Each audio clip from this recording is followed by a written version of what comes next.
வணக்கம். நியோமேக்ஸ் வழக்கின் அப்டேட்டுகளை தொடர்ந்து நம்ம சேனலில் பார்த்துட்டு வர்றோம்.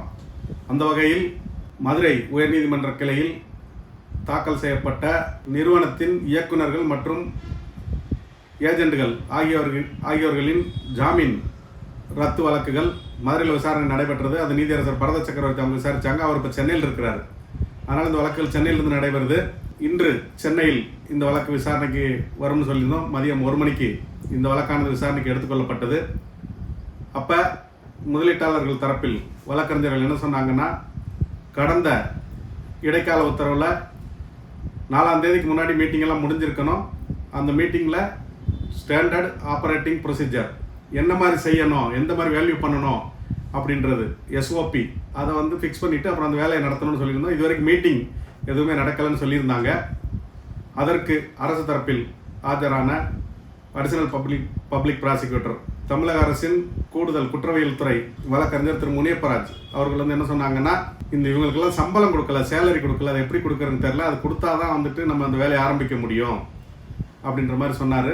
16 மாவட்டங்களில் சொத்துக்கள் இருக்குது.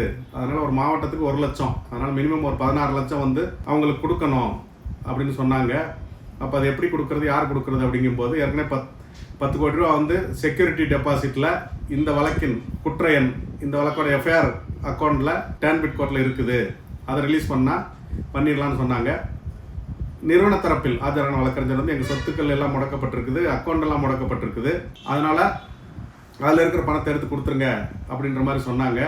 இது செஞ்சாச்சுன்னா நாங்கள் உடனடியாக அந்த முதலீட்டாளர்கள் மீட்டிங்கை கூட்டிடுவோம். அதாவது முதலீட்டாளர் தரப்பு பிரதிநிதிகள், நிறுவன தரப்பு பிரதிநிதிகள், ரெஜிஸ்ட்ரேஷன் டிபார்ட்மெண்ட்டு, வேல்யூவர்ஸ், அந்த அரசு நீதிமன்றத்தால் நியமிக்கப்பட்ட மதிப்பீட்டாளர்கள், இவங்களை வச்சு ஒரு மீட்டிங் நாளை மறுநாளோ கூட நாங்கள் கூட்டி உடனடியாக அந்த வேலையை செய்ய ஆரம்பிச்சிருவோம் அப்படின்னு சொல்லும்போது, அவங்களுக்கு என்ன தேவை இருக்குது, என்ன செலவு இருக்குது அப்படின்னு பேசும்போது, அந்த வேல்யூ பார்க்க போகிற இடத்துல அவங்களுக்கு சாப்பாடு வேணும், தண்ணி வேணும், போக்குவரத்து போக வர வாகனங்கள் வேணும்.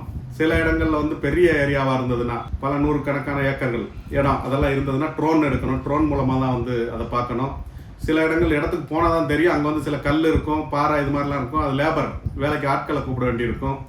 அப்புறம் ஜேசிபி இந்த மாதிரி விஷயங்கள்லாம் எடுக்க வேண்டியிருக்கும் அப்படின்ற மாதிரி சொன்னாங்க. அப்போ என்ன செய்கிறது அப்படிங்கும்போது, அந்த டேன்பிட் நீதிமன்றம், மதுரை முதலீட்டாளர்கள் பாதுகாப்பு சிறப்பு சட்ட சிறப்பு நீதிமன்றம், Tamil Nadu protection of interest of depositors financial establishment act special court, அதில் அவங்களுக்கு டைரக்ஷன் கொடுக்குறோம். அவங்க டிஆர்ஓ, காம்பிடென்ட் அத்தாரிட்டி, தகுதி பெற்ற அலுவலர், அவருக்கு அனுப்பிடுவார்.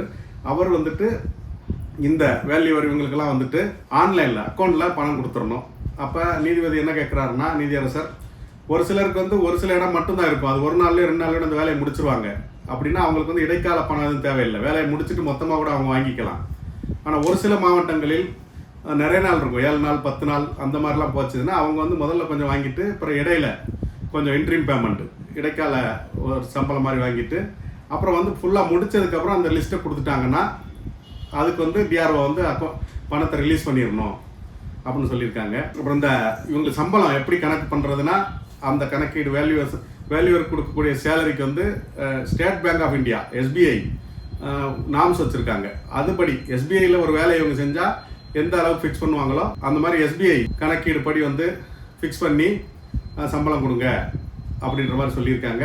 அப்புறம் இந்த வேல்யூவர்ஸ் 2 பேர் நீதிமன்றத்தில் ஆஜராகிருந்தாங்க. 16 பேருமே ஆன்லைன் மோடில் அப்பியர் ஆகிருக்காங்க, வேல்யூவர்ஸ் 16 மாவட்டத்துக்கும் அப்படின்னு சொன்னார். அதுபோல் 2 பேர் நேரடியாக செங்கல்பட்டு மற்றும் திண்டுக்கல் மாவட்டத்தில் இருக்கிற அந்த மதிப்பீட்டாளர்கள் நேரடியாக நீதிமன்றத்தில் ஆஜராகிருந்தாங்க.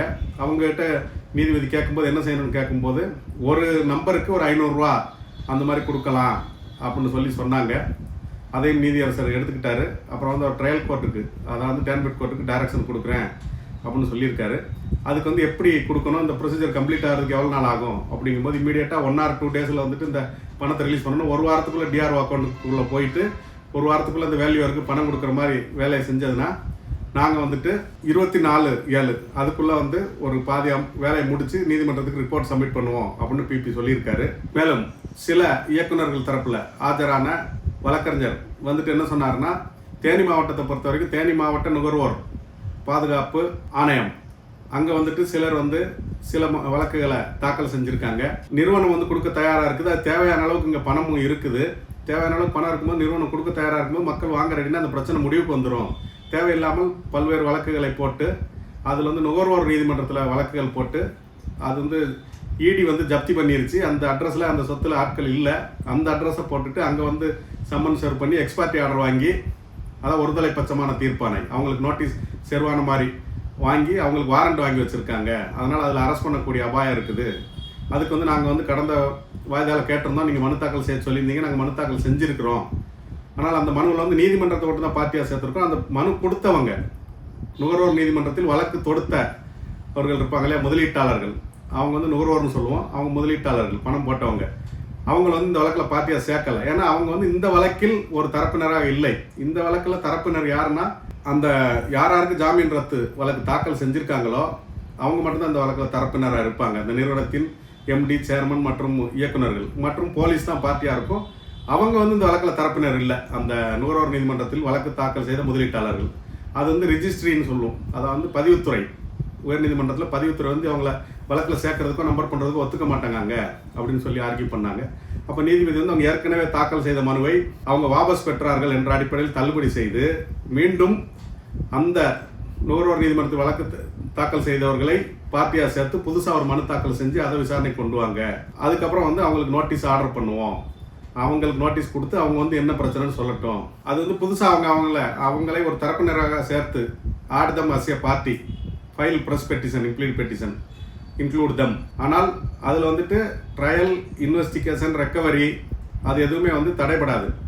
அங்கே வந்து வாரண்ட் இருந்தால் அவங்கள கைது செய்கிறதோ, விசாரணை நடத்துவதோ, அதில் விசாரிக்கிறதோ, நீதிமன்றத்தில் உள்ள நடைமுறையோ எதுவுமே பாதிக்காது. அது நடந்துட்டு தான் இருக்கும். இவங்க வந்து மனு தாக்கல் செய்யலாம் அப்படின்னு வந்து சொல்லியிருக்காரு. Without prejudice to the party, அவங்களுக்கு பாதிப்பு இல்லாத வகையில் இந்த மனுக்களை விசாரணைக்கு எடுத்துக்கொள்கிறேன் அப்படின்னு சொல்லியிருக்காரு. அவ்வாறு அவர்கள் மனு தாக்கல் செய்யும் பட்சத்தில் அதை வந்து நம்பர் பண்ணி இந்த நீதிமன்றத்திற்கு விசாரணைக்கு கொண்டு வரணும் அப்படின்னு பதிவுத்துறைக்கு, உயர்நீதிமன்றத்தின் பதிவுத்துறை, registry is directed to number the case அப்படின்ற மாதிரி ஒரு அவங்களுக்கு இடைக்கால ஒரு உத்தரவை வந்து சொல்லியிருக்காரு. அதாவது அந்த நுகர்வோர் நீதிமன்றம் அப்படின்றது வந்து district consumer redressal forum, Theni மாவட்ட Theni district consumer redressal forum அதுதான் சொல்லியிருக்காரு. அது போக வந்துட்டு பிபி, அடிஷனல் பிபி என்ன சொல்லியிருக்காருன்னா, நாளை மறுநாளோ வந்துட்டு நாங்கள் மீட்டிங் நடத்திடுவோம், அனைவரும் கலந்து கொள்ளலாம் மீட்டிங்கில் அப்படின்னு சொல்லியிருக்காங்க. அது போக இப்போ டெக்னாலஜி அட்வான்ஸ் ஆயிடுச்சு. அதனால் ஒரு டிஸ்ட்ரிக்ட்டுக்கு ஒரு வாட்ஸ்அப் குரூப், நாங்கள் 16 டிஸ்ட்ரிக்ட் 16 வாட்ஸ்அப் குரூப் ஓப்பன் பண்ணிட்டோம். அந்த வாட்ஸ்அப் குரூப்பில் மீட்டிங் நடக்கிறது, வேல்யூஷன் போகிறது, சொத்துக்கள் டீட்டெயில் எல்லாமே வந்து வாட்ஸ்அப் குரூப்பில் உடனே அப்லோட் பண்ணிடுறோம். அதை பார்த்து தெரிஞ்சுக்கலாம் அப்படின்னு சொல்கிறாரு. அது நீதியரசர் வந்து அதை பாராட்டியிருக்காரு. அரசின் செயலை வந்துட்டு இப்போ அட்வான்ஸ் ஆனதுனால அந்த அளவுக்கு வந்து நீங்கள் வாட்ஸ்அப் குரூப்பெல்லாம் ஆரம்பித்து எல்லாரையும் அதில் கனெக்ட் பண்ணி அதில் எல்லா தகவல்களையும் பரிமாறிட்டு இந்த வேலைகளை செய்வோம் அப்படின்னு சொல்கிறது வரவேற்கத்தக்கது அப்படின்னு வந்து நீதியரசர் சொல்லியிருக்காங்க. அப்புறம் வேல்யூவர் நீதிமன்றத்தில் வந்து ஆஜராகியிருந்த மதிப்பீட்டாளர்கள் 2 பேர்ட்ட சொல்லும்போது என்ன சொன்னாங்கன்னா, இது வந்து பப்ளிக் இன்ட்ரெஸ்ட்னு பார்த்துக்கோங்க, இது வந்து பொதுமக்களோட சேவை, பாதிக்கப்பட்ட முதலீட்டாளர்களுக்கு பணம் போய் சேரணுன்ற ஒரு நல்ல நோக்கத்துக்கு நீங்கள் பணி செய்கிறீங்க அப்படின்றது மனசில் வச்சு எவ்வளோ சீக்கிரம் முடிக்கணுமோ அதை முடிங்க. இல்லைன்னா நம்ம செய்கிற இவ்வளவும் வந்துட்டு பயனற்றதாகிவிடும். நல்ல வழியில் செஞ்சு முடிக்கலன்னா இவ்வளவும் பயனற்றதாகிவிடும். மக்களுக்கு வந்துட்டு முதலீட்டாளர்களுக்கு பணம் கிடைக்காம போயிடும். நீங்கள் முதல்ல எல்லாத்தையும் வேல்யூ முடித்து ரிப்போர்ட்டை கொடுங்க. எவ்வளோ பணம் இருக்குது, எவ்வளவு நீங்கள் கொடுத்த வேல்யூ, எவ்வளோ சொத்துக்கள், இதெல்லாம் வச்சு மக்களுக்கு எப்படி கொடுக்குறதுன்றதை இந்த நீதிமன்றம் முடிவு செய்யும். அது குறையா இருந்ததுன்னா அடுத்து எடுக்க வேண்டிய நடவடிக்கைகளை பற்றி வந்து நாம் முடிவெடுப்போம். அதாவது வேல்யூஷன் ஃபெயில்டு அப்படின்னா, பத்தலை அப்படின்னா அடுத்த நடவடிக்கைகளையும் நாம் முடிவெடுப்போம் என்ன செய்யணுன்றதை அப்படின்னு நீதியரசர் தெரிவிச்சிருக்காரு. மேலும் இந்த வேலைகள்லாம் வந்து நடக்குதான்னு பார்க்குறதுக்கு மீண்டும் 16/7, அதாவது அடுத்த வாரம் வியாழக்கிழமை வாய்தா போட்டிருக்காரு. அதுக்குள்ளே வந்துட்டு இந்த பணமும் ரிலீஸ் ஆகணும், அவங்க மீட்டிங்கும் போடணும், வேலைகள் ஆரம்பிக்கணும். அது சம்மந்தமாக நான் பார்க்குறேன். அது மாதிரி அந்த ப்ராக்ரஸ் போகிறத, இந்த வேலைகள் நடைபெறுவதை, இந்த பணிகளின் முன்னேற்றத்தை வந்துட்டு 3 நாட்களுக்கு ஒரு முறை 4 நாட்களுக்கு ஒரு முறை நான் வாய்தா போட்டு பார்த்துட்டே இருக்கேன். அதனால் எல்லாரும் வந்துட்டு மதுரையிலிருந்து சென்னை வரைக்கும் வந்துட்டு இந்த கோர்ட்டுக்கு வரணும்னு அவசியம் இல்லை, அலைய வேண்டாம். நீங்கள் அங்கேருந்து வீடியோ மோடில் கூட அப்பியர் ஆகி உங்கள் விஷயத்தெல்லாம் தெரிவிச்சுக்கோங்க. ஆனால் 3 நாட்கள் 4 நாட்களுக்கு ஒரு முறை இந்த வழக்கின் விசாரணை தொடர்ந்து நடைபெறும் அப்படின்னு சொல்லியிருக்காரு. சொல்லிட்டு அடுத்து 16/7/2025 16/7/2025 அந்த டேட்டுக்கு வந்து வாய்தா போட்டிருக்காங்க. அப்புறம் வந்துட்டு அந்த பணம் ஆர்டர் போட்டாலும் டேன்பிட் கோர்ட்டு ஆர்டர் போட்டாலும் அது வந்து ட்ரெஷரியிலிருந்து ரிலீஸ் ஆகணும். அதாவது அரசு கருவூலம் அங்கேருந்து ரிலீஸ் ஆகணும். அந்த ஃபார்மாலிட்டிஸ் எல்லாம் கம்ப்ளைண்ட் பண்ணணும். ட்ரையல் கோர்ட்டில் எந்த மாதிரி பணத்தை ரிலீஸ் பண்ணுறீங்க, என்ன டீட்டெயில்ன்றதை வந்து நான் எனது அலுவலக அதிகாரி, எனது பதிவுத்துறை அதிகாரி, அந்த ஹைகோர்ட்டில் இருக்க ரெஜிஸ்ட்ரி ஆஃபீஸர்கிட்ட கேட்டுட்டு அங்கே டேன்பிட் கோர்ட்டில் உள்ள கிளரிக்கல் ஆஃபீஸர்ஸ் அவங்ககிட்டையும் கேட்டு எப்படி ரிலீஸ் பண்ணணுன்றதை போடுறேன். இந்த உத்தரவு வந்து இன்னைக்கு மாலை 3:30க்குள்ள வந்து ஆன்லைனில் அப்லோட் பண்ணிடுவோம். எவ்வளோ சீக்கிரம் முடியுமோ அந்த விஷயத்தை மட்டும் நான் கேட்டுட்டு அப்லோட் பண்ணிடுறேன். ஆர்டர் வந்து ஆன்லைனில் இன்னைக்கு சாயந்தரத்துக்குள்ளே வந்துடும் அப்படின்னு நீதியரசர் சொல்லியிருக்காரு. அந்த வேல்யூருக்கு நீடு அண்டு அட்வான்ஸ் பேமெண்ட் அப்படின்னு சொல்லியிருக்காங்க. அதாவது அவங்க தேவைக்கு மற்றும் முன் பணமாக வாங்கிட்டு இந்த வேலையெல்லாம் செய்யணும். சர்வே டிபார்ட்மெண்ட் வந்து கூட இருந்து ஒத்துழைப்பு கொடுத்து சர்வே டிபார்ட்மெண்ட் அவங்க வந்து அனைத்து வேலைகளையும் கூட இருந்து செய்யணும்.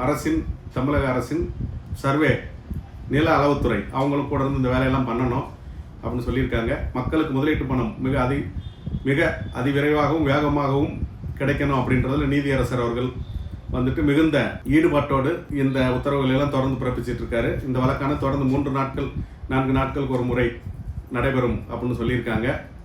அதன்படி வந்து மக்களுக்கு விரைவாக பணம் கிடைக்க வேண்டும் அப்படின்றதான் நம்மளோட நோக்கமும். இதற்கு முன்னாடி வந்துட்டு நம்ம வாய்ஸ் ஆஃப் லா மற்றும் voice of law 2.0 voice of law 2.0 அந்த சேனல்களில் இதெல்லாம் நம்ம பார்த்துட்டு இருந்தோம் தொடர்ந்து.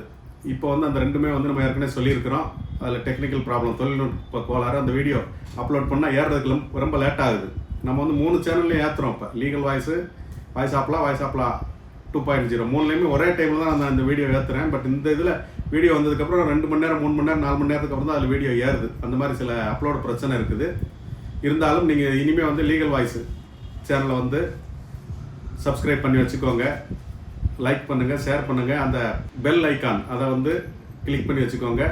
நியோமேக்ஸ் முதலீட்டாளர்கள் மற்றும் அது சம்மந்தப்பட்ட நண்பர்கள் அனைவருக்கும் வந்துட்டு இந்த இதை வாட்ஸ்அப் குரூப்பில் எல்லாம் ஷேர் பண்ணுங்கள். அப்போ தான் எல்லாருக்கும் விரைவாக இது போய் சேரும். மேலும் அடுத்து இந்த நாளை மறுநாள் நடக்கிற மீட்டிங் எல்லாத்தையுமே வந்து தொடர்ந்து நம்ம சேனலில் தருவோம். அதுவரை நம்ம சேனலோடு இணைந்திருங்கள். நன்றி, வணக்கம்.